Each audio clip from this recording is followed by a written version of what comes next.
56ನೇ ಅಂತಾರಾಷ್ಟ್ರೀಯ ಚಲನಚಿತ್ರೋತ್ಸವ 2025 ಇಂದು ಗೋವಾದಲ್ಲಿ ಭವ್ಯ ಸಮಾರೋಪ ಸಮಾರಂಭದೊಂದಿಗೆ ತೆರೆ ಬೀಳಲಿದೆ. ಕಾರ್ಯಕ್ರಮದಲ್ಲಿ ಭಾರತೀಯ ಚಿತ್ರರಂಗದ ದಿಗ್ಗಜ ನಟ ಧರ್ಮೇಂದ್ರ ಅವರಿಗೆ ವಿಶೇಷ ಗೌರವ ಸಲ್ಲಿಸಲಾಗುತ್ತಿದೆ. ನವೆಂಬರ್ 20ರಂದು ಆರಂಭಗೊಂಡಿದ್ದ ಈ ಚಲನಚಿತ್ರೋತ್ಸವವು 81 ರಾಷ್ಟ್ರಗಳಿಂದ 240ಕ್ಕೂ ಹೆಚ್ಚು ಚಿತ್ರಗಳನ್ನು ಪ್ರದರ್ಶಿಸುವ ಮೂಲಕ ಜಾಗತಿಕ ಸಿನಿಮಾದ ಉತ್ಕೃಷ್ಟತೆಯನ್ನು ಎತ್ತಿ ಹಿಡಿದಿದೆ. ಐಎಫ್ಎಫ್ಐ 2025ರ ಸಮಾರೋಪ ಸಮಾರಂಭಕ್ಕೆ ಮುಖ್ಯಮಂತ್ರಿ ಪ್ರಮೋದ್ ಸಾವಂತ್, ಮಾಹಿತಿ ಮತ್ತು ಪ್ರಸಾರ ಸಚಿವಾಲಯದ ಕಾರ್ಯದರ್ಶಿ ಸಂಜಯ್ ಜಾಜು ಮತ್ತು ಉತ್ಸವದ ಅಧ್ಯಕ್ಷ ಶೇಖರ್ ಕಪೂರ್ ಸೇರಿದಂತೆ ಹಲವು ಪ್ರಮುಖ ಗಣ್ಯರು ಭಾಗವಹಿಸಲಿದ್ದಾರೆ.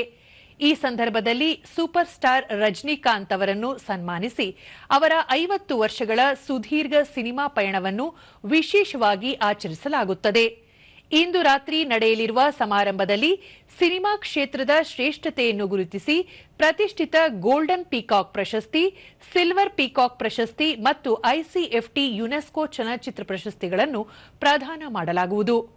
ಯಾವ ಚಲನಚಿತ್ರವು ಗೋಲ್ಡನ್ ಪೀಕಾಕ್ ಪ್ರಶಸ್ತಿಯನ್ನು ತನ್ನದಾಗಿಸಿಕೊಳ್ಳುತ್ತದೆ ಎಂಬ ಕುತೂಹಲ ಎಲ್ಲರಲ್ಲೂ ಮನೆ ಮಾಡಿದೆ. 56ನೇ ಆವೃತ್ತಿಯ ಐಎಫ್ಎಫ್ಐ ಚಲನಚಿತ್ರೋತ್ಸವವು ಜಗತ್ತಿನಾದ್ಯಂತ ಚಲನಚಿತ್ರ ನಿರ್ಮಾಪಕರು, ನಟರು ಮತ್ತು ಸಿನಿಮಾ ಪ್ರೇಮಿಗಳನ್ನು ಒಗ್ಗೂಡಿಸಿದ ಸಿನಿಮಾದ ಶಕ್ತಿಗೆ ಸಾಕ್ಷಿಯಾಗಿದೆ.